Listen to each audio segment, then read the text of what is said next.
പിതാവിൻ്റെയും പുത്രൻ്റെയും പരിശുദ്ധാത്മാവിൻ്റെയും നാമത്തിൽ ആമേൻ. ജോബിൻ്റെ പുസ്തകം 4-ാം അധ്യായം 6-ാം വാക്യം.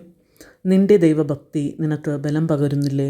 നിഷ്കളങ്കത നിനക്ക് പ്രത്യാശ പകരുന്നില്ലേ? ആമേൻ. ഹല്ലേലൂയ. യേശുവിൽ പ്രിയരെ, 2 ചെറിയ ചോദ്യങ്ങൾ ദൈവം ഇന്നത്തെ വചനത്തിലൂടെ നമ്മോട് ചോദിക്കുന്നു. ജ്ഞാനസ്നാനവും കൂദാശകളും സ്വീകരിച്ച ഭക്തിയും ഭക്തകൃത്യങ്ങളും ജീവിതത്തിൻ്റെ ഭാഗമായ നമുക്ക് നമ്മുടെ ആത്മീയത നമ്മുടെ മനസ്സിന് ബലമാകുന്നുണ്ടോ എന്ന് ഇന്നൊന്ന് ആലോചിക്കാം. ബലമാകുന്നുണ്ട് എന്ന് മറുപടി കൊടുക്കുവാൻ നമുക്ക് സാധിക്കുന്നില്ലെങ്കിൽ ദൈവത്തെ ആശ്രയിച്ചും വിശ്വസിച്ചും ആത്മീയ ജീവിതത്തെ ഇന്നു മുതൽ നവീകരിക്കുവാൻ നമുക്ക് പരിശുദ്ധാത്മാവിനോട് പ്രാർത്ഥിക്കാം. 2ാമത്തെ ചോദ്യത്തിന് പ്രത്യുത്തരമായി നിഷ്കളങ്കമായ മനസ്സാക്ഷി നമുക്കുണ്ടോ എന്നും നമുക്ക് ചിന്തിക്കാം.